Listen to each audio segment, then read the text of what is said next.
Hello दोस्तों, स्वागत है आपका अपना चैनल GK9 मैथ में। आइए आज हम लोग जानेंगे हिंदी का सबसे महत्वपूर्ण क्वेश्चन के बारे में क्लास 10 फाइनल एग्जाम के लिए। ठीक है ना। आज का वीडियो जो होने वाला है काफ़ी महत्वपूर्ण होने वाला है, तो इस वीडियो के अंत तक बने रहिए आप लोग। ठीक है ना। और हिंदी का ये जो क्वेश्चन है काफ़ी महत्वपूर्ण क्वेश्चन है, ऐसे क्वेश्चन बार बार आते हैं। ठीक है ना, फाइनल एग्जाम में। तो चलिए देखते हैं, इसमें क्वेश्चन देख लेते हैं और क्वेश्चन क्या है, इसका आंसर क्या है। ठीक है ना, बारी बारी सबको देखेंगे। तो चलिए देर न करते हुए स्टार्ट करते हैं। अभी तक चैनल को सब्सक्राइब नहीं किया है तो चैनल को सब्सक्राइब कर ले, अपने दोस्तों के पास शेयर करना ना भूले। तो चलिए वीडियो को स्टार्ट करते हैं, वीडियो के अंत तक बने रहिएगा, आपको ज़रूर समझ में आएगा। तो इसमें पहला क्वेश्चन देख लेते हैं। पहला क्वेश्चन देखिए, इसमें क्या कह रहा है कि इसमें मनुष्य बार बार नाखूनों को क्यों काटता है। इसका आंसर है, मनुष्य निरंतर सभ्य होने के लिए प्रयासरत रहा है। प्रारंभिक काल में मानव एवं पशु एक समान थे, नाखून अस्त्र थे, लेकिन जैसे जैसे मानवीय विकास की धारा अग्रसर होती गई, मनुष्य पशु से भिन्न होता गया। उसके अस्त्र शस्त्र, आहार विहार, सभ्यता, संस्कृति में निरंतर नवीनता आती गई। वह पुरानी जीवन शैली को परिवर्तित करता गया। जो नाखून अस्त्र थे उसे अब सौंदर्य का रूप देने लगा। इसने नयापन लाने, इसे संवारने एवं पशु से भिन्न दिखने हेतु नाखूनों को मनुष्य काट देता है। ठीक है ना। अगला क्वेश्चन देखते हैं। दूसरा दूसरा क्वेश्चन इसमें दिया है, नाखून क्यों बढ़ते हैं, यह प्रश्न लेखक के आगे कैसे उपस्थित हुआ। इसका आंसर है, नाखून क्यों बढ़ते हैं यह प्रश्न एक दिन लेखक की छोटी लड़की ने उसे पूछ दिया उनसे पूछ दिया। उस दिन से यह प्रश्न लेखक के सोचने का विषय बन गया। अगला क्वेश्चन है क्वेश्चन नंबर तीसरा। तीसरा क्वेश्चन है इसमें, लेखक द्वारा नाखूनों को अस्त्र के रूप में देखना कहाँ तक संगत है। ठीक है ना। तो इसका आंसर है, कुछ लाख वर्ष पहले मनुष्य जब जंगली थे, उसे नाखून की जरूरत थी। वनमानुष के समान मनुष्य के लिए नाखून अस्त्र था, क्योंकि आत्मरक्षा एवं भोजन हेतु नख की महत्ता अधिक थी। उन दिनों प्रतिद्वंदियों को पछाड़ने के लिए नाखून आवश्यक था। असल में वही उसके अस्त्र थे। उस समय उसके पास लोहे या कारतूस वाले अस्त्र नहीं थे, इसलिए नाखून को अस्त्र कहा जाना उपयुक्त है, तर्कसंगत है।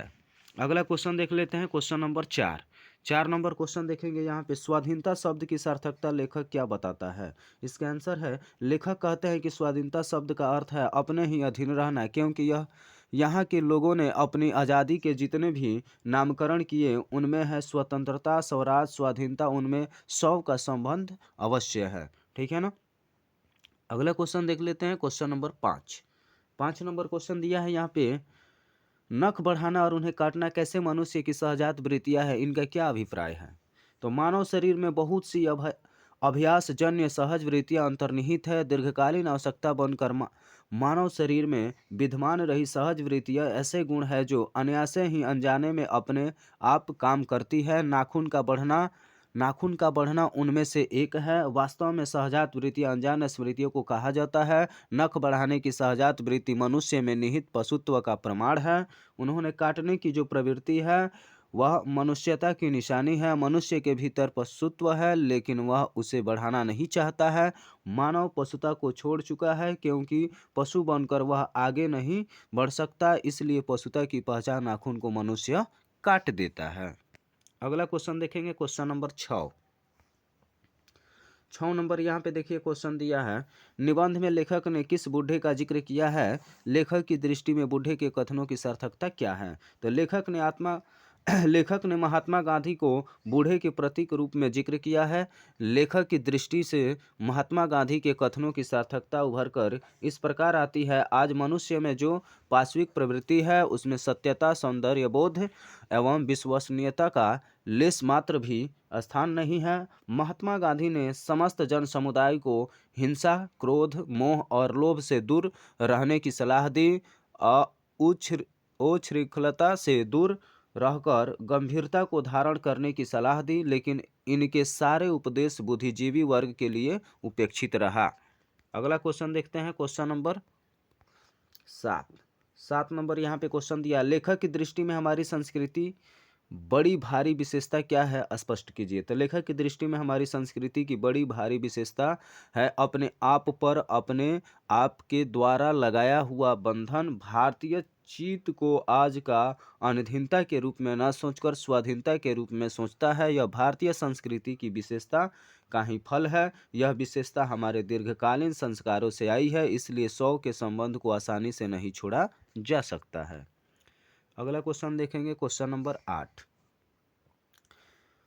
बढ़ते नाखूनों द्वारा प्रकृति मनुष्य को क्या याद दिलाती है? तो प्राचीन काल में मनुष्य जंगली था, वह वनमानुष की तरह था। उस समय अपने नाखून की सहायता से जीवन की रक्षा करता था। आज नखधर मनुष्य अत्याधुनिक हथियार पर भरोसा करके आगे की ओर चल पड़ा है, पर उसके नाखून अब भी बढ़ रहे हैं। बढ़ते नाखूनों द्वारा प्रकृति मनुष्य को याद दिलाती है कि तुम भीतर वाले अस्त्र से अभी वंचित नहीं हो। तुम्हारे नाखून को भुलाया नहीं जा सकता। तुम वही प्राचीनतम नख एवं दंत पर आश्रित रहने वाले जीवों हो।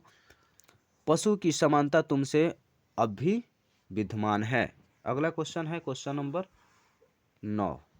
क्वेश्चन नंबर 9 दिया है यहाँ पे, लेखक ने किस प्रसंग में कहा है कि बंदरिया मनुष्य का आदर्श नहीं बन सकती? लेखक का अभिप्राय स्पष्ट करें। लेखक ने रूढ़िवादी विचारधारा और प्राचीन संवेदनाओं से हटकर जीवन यापन करने के प्रसंग में कहा है कि बंदरिया मनुष्य का आदर्श नहीं बन सकती।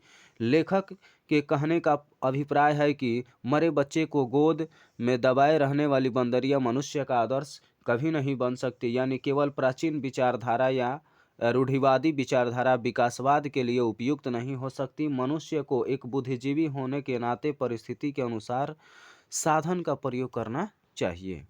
क्वेश्चन नंबर 10 देखेंगे।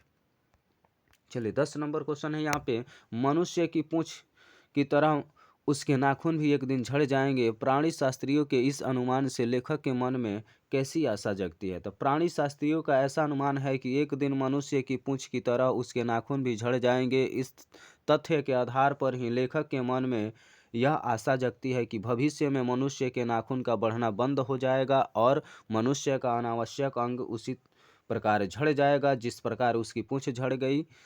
अर्थात मनुष्य पशुता को पूर्णतः त्याग कर पूर्ण रूपेण मानवता को प्राप्त कर लेगा। ठीक है ना। 11 नंबर क्वेश्चन देखेंगे यहाँ पे।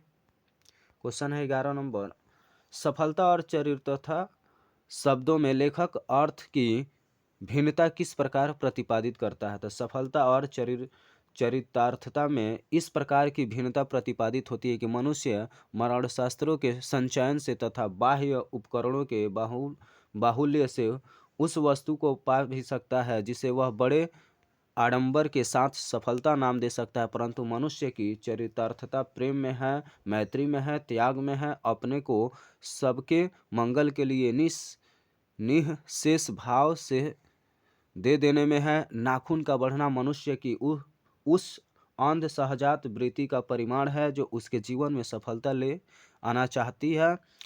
उसको काट देना आत्मबंधन का फल है जो उसे चरितार्थता की ओर ले जाती है।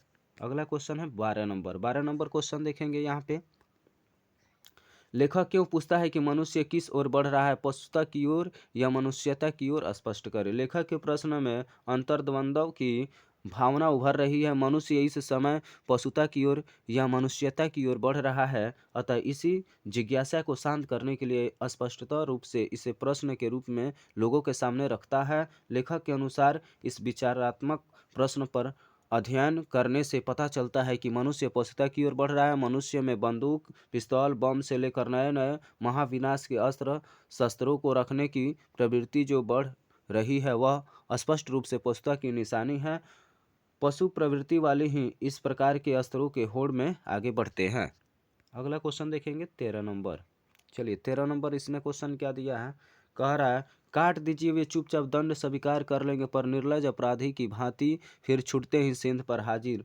व्याख्या करें। प्रस्तुत व्याख्या पंक्ति हिंदी पाठ्य पुस्तक के नाखून क्यों बढ़ते हैं शीर्षक से उद्धत है। यह हिंदी गद्य साहित्य के महान लेखक हजारी प्रसाद द्विवेदी ने मानवतावादी दृष्टिकोण प्रकट किया है। निबंधकार प्रस्तुत अंश में नाखून के बढ़ने बढ़ाने और कटने काटने को लाक्षणिक शब्द शक्ति में बांधने का पूरा प्रयत्न किया है। इनका कहना है कि नाखून काट दीजिए तो फिर तीसरे दिन चौथे दिन बढ़ जाते हैं। वे चुपचाप दंड स्वीकार कर लेते हैं जैसे कोई निर्लज अपराधी हो, लेकिन जिस प्रकार दंड से छूटने के बाद वह अपराधी फिर अपराध कर बैठता है उसी प्रकार ये नाखून भी अपने स्थान पर जम जाते हैं। लेखक यहाँ एक और नाखून का बढ़ना मनुष्य की आदिम पाशविक वृत्ति और संघर्ष चेतना का प्रमाण मानता है, तो दूसरी ओर उन्हें बार बार काटते रहने और अलंकृत करते रहना मनुष्य के सौंदर्य बोध और सांस्कृतिक चेतना को भी निरूपित करता है। ठीक है ना।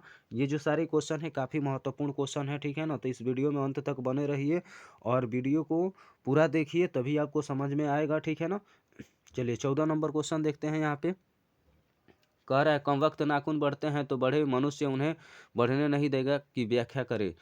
प्रस्तुत व्याख्या पंक्ति हिंदी पाठ्य पुस्तक के ललित निबंध नाखून क्यों बढ़ते हैं पाठ से ली गई है। इस पंक्ति के माध्यम से निबंधकार हजारी प्रसाद द्विवेदी ने नाखून बढ़ाना पाशविक प्रवृत्ति और काटना मानवीय प्रवृत्ति का अत्यंत लाक्षणिक और स्वाभाविक रूप में वर्णन किया है। निबंधकार यहाँ मनोवैज्ञानिक रूप का अंश भी प्रस्तुत करते हैं। यह स्पष्ट है कि मनुष्य वर्तमान परिवेश में बौद्धिकता का महानतम स्वरूप है, सभ्यता और संस्कृति के सोपान पर हमेशा अग्रसर है, दिनों दिन पाशविक प्रवृत्ति को समाप्त करने में अपनी ईमानदारी का परिचय दे रहा है।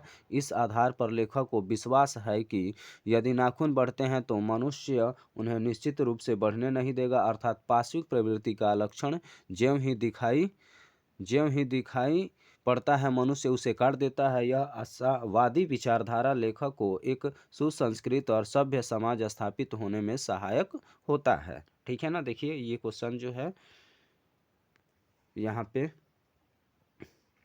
15 नंबर क्वेश्चन, एक लास्ट क्वेश्चन देखते हैं। ठीक है ना। मैं मनुष्य के नाखून की ओर देखता हूँ तो कभी कभी निराश हो जाता हूँ, व्याख्या करें। प्रस्तुत पंक्ति हमारी पाठ्य पुस्तक हिंदी साहित्य के ललित निबंध नाखून क्यों बढ़ते हैं शीर्षक से उद्धृत है। इस अंश में प्रख्यात निबंधकार हजारी प्रसाद द्विवेदी बार बार काटे जाने पर भी बढ़ जाने वाले नाखून के बहाने अत्यंत सहज शैली में सभ्यता और संस्कृति की विकास गाथा उद्घाटित करते हैं। प्रस्तुत व्याख्या अंश पूर्ण रूप से लाक्षणिक वृत्ति पर आधारित है। लाक्षणिक धारा में ही निबंध का यह अंश प्रवाहित हो रहा है। लेखक अपने वैचारिक बिंदु को सार्वजनिक करते हैं। मनुष्य नाखून को अब नहीं चाहता, उसके भीतर प्राचीन बर्बरता का यह अंश है जिससे भी मनुष्य समाप्त कर देना चाहता है। ठीक है ना। समाप्त कर देना चाहता है। लेकिन अगर नाखून काटना मानवीय प्रवृत्ति और नाखून बढ़ाना पाशविक प्रवृत्ति है तो मनुष्य पाशविक प्रवृत्ति को अभी भी अंग लगाए हुए हैं। लेखक यही सोचकर कभी कभी निराश हो जाता है कि इस विकासवादी सभ्य युग में भी मनुष्य का बर्बरता नहीं घटी है, वह तो बढ़ती ही जा रही है। हिरोशिमा जैसा हत्याकांड पाशविक प्रवृत्ति का महानतम उदाहरण है। साथ ही लेखक की उदासीनता इस पर है कि मनुष्य की पोस्ता को जितनी बार काट दो वह मरना नहीं जानती है। ठीक है ना। तो इस प्रकार से ये 15 क्वेश्चन बहुत महत्वपूर्ण क्वेश्चन है। ये बोर्ड एग्जाम में आने वाले क्वेश्चन है, इसमें से जरूर क्वेश्चन आएगा। ठीक है ना। तो पूरा वीडियो को देखिए, अपने दोस्तों के पास शेयर कीजिए। ठीक है ना। लाइक कीजिए, कमेंट कीजिए और चैनल को सब्सक्राइब करना ना भूलें। मिलेंगे अगले वीडियो में, तब तक के लिए जय हिंद।